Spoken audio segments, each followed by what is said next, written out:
Hi மக்களே, எப்படி இருக்கீங்க? நம்ம சனா என்ஜாய் டு லேர்ன் சேனலில் நம்ம இன்னைக்கு பார்க்க போகிறது என்னென்னா டெய்லி யூசேஜ் சென்டென்சஸ். ஸோ அதை தான் நம்ம இன்னைக்கு பார்க்க போகிறோம். ஸோ அதை நம்ம வந்து இன்னைக்கு கொஞ்சம் எளிமையாகவும் சிம்பிளாகவும் நம்ம வந்து கற்றுக்க போகிறோம். பார்க்கலாமா? ஓகே. ஃபஸ்ட்டு சென்டென்ஸ் வந்து என்னன்னு பார்த்தீங்கன்னா, கஞ்சத்தனமாக இருக்காதே. என்னது? கஞ்சத்தனமாக இருக்காதே. இப்போ இந்த கஞ்சத்தனமாக இருக்காதையில் இந்த கஞ்சத்தனம், கஞ்சம் அப்படின்னு ஒரு இருக்குல்ல. பொதுவாக இங்கிலீஷில் வந்து நான் நார்மலாகவே என்னுடைய ஸ்டூடெண்ட்ஸ்லாம் நான் என்ன சொல்கிறேன்னா, இங்கிலீஷ் கற்றுக்கிறதுங்கிறது ரொம்ப ஈஸிங்க. எல்லாருமே கிராமருங்கிற மாதிரி சொல்லிகிட்டே வந்து பயந்துகிட்டே இருக்கிறாங்க. பொதுவாக ஒரு இங்கிலீஷ் கற்றுக்கிறதுக்கு வெரி வெரி எசென்சியல் என்னன்னு பார்த்தீங்கன்னா வெக்காபுலரி. பொதுவாக நம்ம பேச்சு வழக்கில் தமிழில் நம்ம எப்படிலாம் பேசுகிறோமோ அதே மாதிரி இங்கிலீஷ்லேயும் நிறைய வார்த்தைகள் இருக்குது. So unless until if you do not know the vocabulary for the particular word. So நம்ம தமிழில் என்னெல்லாம் இருக்கோ அதுக்கு தெரியலன்னா நமக்கு இங்கிலீஷ் பேச வராது. ஆனால் நம்ம என்ன நினச்சிட்டு இருக்கோம்னா கிராமர் தெரியலன்னா தான் இங்கிலீஷ் கற்றுக்க முடியாது அப்படின்னு நினச்சிட்டு இருக்கோம்.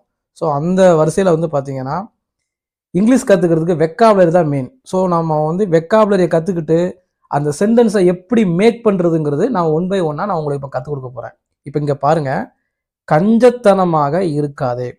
பொதுவாக கஞ்சம்னா என்னது? ஒருத்தர் கையில் அதிகமாக பணம் இருக்கும், ஆனால் அவங்க என்ன பண்ண மாட்டாங்கன்னா அதிகமாக செலவழிக்க மாட்டாங்க, தேவைக்கு கூட பயன்படுத்த மாட்டாங்க. அப்பேற்பட்டவங்களை தான் நம்ம என்ன சொல்லுவோம்னா கஞ்சன் அப்படிம்போம். அப்போ இந்த கஞ்சனுக்கு வந்து இங்கிலீஷில் என்னன்னு பார்த்தீங்கன்னா ஸ்டிஞ்சி பர்சன். ஸ்டிஞ்சி என்ன சொல்லுவாங்க? ஸ்டிஞ்சி. இப்போ இருக்காதே, இருத்தல், பீனா இருத்தல். இப்போ இருக்காதே அப்படின்னா டோன்ட் பி. அப்போ கஞ்சத்தனமாக இருக்காதேன்னா என்ன சொல்லுவாங்க? Don't be stingy. என்ன சொல்லுவாங்க? Don't be stingy. ஈஸியா இருக்கா? ரைட்டு. அடுத்த வார்த்தை, அடுத்த சென்டென்ஸ் பாருங்க.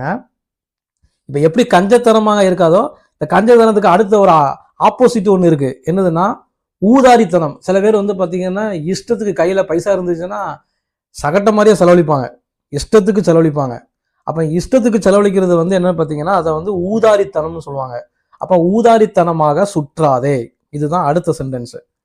ஊதாரித்தனமாக சுற்றாதே. இந்த ஊதாரித்தனத்துக்கு என்ன இங்கிலீஷ் வேர்டுன்னு பார்த்தீங்கன்னா ப்ராடிகல். என்ன சொல்லுவாங்க? ப்ராடிகல். இன்னொரு வேர்டு இருக்கு அதுக்கு. இன்னொரு வேர்டு என்னன்னு பார்த்தீங்கன்னா எக்ஸ்ட்ரா வேகண்ட். என்ன சொல்லுவாங்க? Extravagant. ஓகேங்களா? இப்போ ஊதாரித்தனமாக சுற்றாதைக்கு don't go around like a prodigal. அப்படி இல்லைன்னா don't go around like an extravagant. Like an, இந்த இடத்துல எக்ஸ்ட்ரா இ வவ்வல்ஸில் இ வர்றதுனால இந்த இடத்துல ஏக்கு பேர ஆன் போட்டலாம். முதல்ல don't go around like a ப்ராடிகல்னா இங்கே எக்ஸ்ட்ரா வேகன்ல வந்து இ வர்றதுனால ஆன் எக்ஸ்ட்ரா வேகண்ட். சரிங்களா? ஓகே. அடுத்த சென்டென்ஸ் வந்து பாருங்க, விழா. பொதுவாக விழா என்றால் என்ன அப்படி அடுத்த ஒரு கேள்வி, ஒரு சென்டென்ஸு. பொதுவாக விழாவை நம்ம வந்து என்னெல்லாம் சொல்லுவோம் பார்த்தீங்கன்னா ஃபங்க்ஷனுங்கிறத வந்து நம்ம விழான்னு சொல்லுவோம் நார்மலாக. இன்னொரு சில பேர் என்ன சொல்லுவாங்கன்னா ஃபெஸ்டிவல், அதுவும் விழா அப்படிம்பாங்க. சில பேர் என்ன சொல்லுவாங்கன்னா செரிமனி அப்படிம்பாங்க. சரி, இதில் இந்த மூணில் எதுங்க ரொம்ப கரெக்டு அப்படின்னு பார்த்தீங்கன்னா எதுக்குமே அப்ராப்ரியேட்னா எது சரி அப்படின்னு ஒன்று இருக்குது. இப்போ இந்த மூணில் எது சரி அப்படின்னு பார்த்தீங்கன்னா செரிமனிங்கிறது தான் வந்து சரியான எதுக்கு. விழா அப்படின்னா செரிமனி. எங்கெல்லாம் விழான்னு ஒரு வார்த்தையை நீங்கள் பயன்படுத்துறீங்களோ, இப்போ பார்த்தீங்களா பொங்கல் விழா, பொங்கல் நம்ம பொங்கல் ஃபெஸ்டிவல்னு சொல்லிலாம் பழையிருக்கோம், ஆனால் பொங்கல் செரிமனி. இப்போ காது குத்து விழா, அந்த விழா, நிறைய விழாக்கள் இருக்கு, கோயில் கொடை விழா, தீபாவளி விழா, நிறைய ஃபங்க்ஷன்லாம் இருக்கு. இந்த விழாக்கு வந்து சரியான வேர்டு வந்து பார்த்தீங்கன்னா செரிமனி. சரிங்களா? ரைட்டு. அடுத்த ஒரு சென்டென்ஸ் வந்து பார்த்தீங்கன்னா இந்த வீட்டில் குழந்தைகளுக்கு வந்து காது குத்து விழா அப்படின்னு ஒன்று கொண்டாடுவாங்க. என்ன கொண்டாடுவாங்க? காது குத்து விழா. காதுக்கு நமக்கு வந்து நமக்கு தெரியும் இயர். இப்போதான் சொன்னேன் விழாக்கு என்னன்னு சொன்னேன் செரிமனி அப்படின்னு சொன்னேன் இல்லைங்களா? சரி, இந்த குத்துறது, காதை குத்துறதுன்னு ஒன்று இருக்கு இல்லையா? குத்தி ஓட்ட போடுறதுக்கு இங்கிலீஷில் என்னன்னு பார்த்தீங்கன்னா பியர்சிங். என்ன சொல்லுவாங்க? பியர்சிங். அப்போ காது கொத்து விழாக்கு என்ன இங்கிலீஷ் சென்டென்ஸ்னா இயர் பியர்சிங் செரிமனி. என்ன சொல்லுவாங்க? Year piercing ceremony. ரைட்டு. அடுத்த சென்டென்ஸ் வந்து பாருங்க, சில பேர் வந்து பார்த்தீங்கன்னா கோயிலெல்லாம் போய் நேர்த்தி கடன் மொட்டை அடிப்பாங்க. இந்த திருச்செந்தூர் கோயில், பழனி கோயில், திருப்பதி கோயில்னு நிறைய கோயில்களுக்கு, அன்னை வேளாங்கண்ணி கோயில், இந்த மாதிரி நிறைய ஒவ்வொரு கோயிலும் அவங்கவுங்க விருப்ப தெய்வத்துக்கு போய் மொட்டை அடிப்பாங்க. இப்போ அந்த வகையில் ஒரு சென்டென்ஸை பாருங்க, எங்க மொட்டை அடித்தாய் அப்படின்னு ஒரு சென்டென்ஸ். எங்கே மொட்டை அடித்தாய். இப்போ நமக்கு தெரிய வேண்டிய வெக்காபுலரி இங்க வந்து என்னன்னா, மொட்டைக்கு இங்கிலீஷ்ல என்ன? அப்போ மொட்டைக்கு இங்கிலீஷ்ல என்னன்னு பார்த்தீங்கன்னா டான்ஷூர். என்ன சொல்லுங்க? டான்ஷூர். ஓகேங்களா?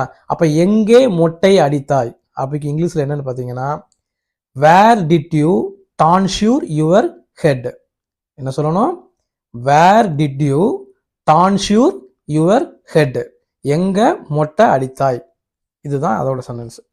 அடுத்த சென்டென்ஸ் பாருங்க, வீட்டில் பெண்கள் ஒரு திருவிழா, நல்ல நல்ல விஷயங்கள், விசேஷங்களுக்கெல்லாம் வந்து என்ன பண்ணுவாங்கன்னா, பூக்கள் வாங்கி வீட்டில் வந்து பூவை கட்டுவாங்க, மாலையாக கட்டுவாங்க, சாமிக்கு போடுறதுக்கெல்லாம் பூவை கட்டுவாங்க. இந்த கட்டுறதுன்னு சொல்கிறோம்ல, இந்த கட்டுறதுக்கு இங்கிலீஷில் என்ன அப்படின்னு பார்த்தீங்கன்னா, பூக்களுக்கு இங்கிலீஷில் நமக்கு தெரியும் ஃப்ளவர். இப்போ கட்டுறதுக்கு என்னன்னா ஸ்ட்ரிங். கட்டுறதுக்கு இங்கிலீஷில் என்னங்க? ஸ்ட்ரிங். அப்போ பூக்களை கட்டு அப்படிங்கிறதுக்கு என்ன சென்டென்ஸ்னு பார்த்தீங்கன்னா, ஸ்ட்ரிங் தி ஃப்ளவர்ஸ். என்ன சொல்லணும்? ஸ்ட்ரிங் தி ஃப்ளவர்ஸ். ஓகேங்க, ஒரு 6 வகையான சென்டென்ஸ் மேக்கிங் வந்து இன்னைக்கு நான் கற்றுக் கொடுத்துருக்கேன். இன்னும் வருங்கால கிளாஸில் 1 by 1 இன்னும் நிறைய உங்களுக்கு கற்றுக் கொடுக்க போகிறேன். இந்த வீடியோ உங்களுக்கு ரொம்ப பிடிச்சிருந்துச்சுன்னா லைக் பண்ணுங்கள், ஷேர் பண்ணுங்கள், கமெண்ட் பண்ணுங்கள், சப்ஸ்கிரைப் பண்ணுங்கள், மறக்காமல் பெல் ஐக்கானு கிளிக் பண்ணுங்கள். வேறு ஏதாவது மாதிரி சென்டென்ஸ் உங்களுக்கு தேவைன்னாலும் கமெண்டில் வந்து டைப் பண்ணுங்கள். ஓகே, தேங்க்யூ, பாய். மறக்காம சர்ப்ரைஸ் பண்ணுங்க. தேங்க்யூ.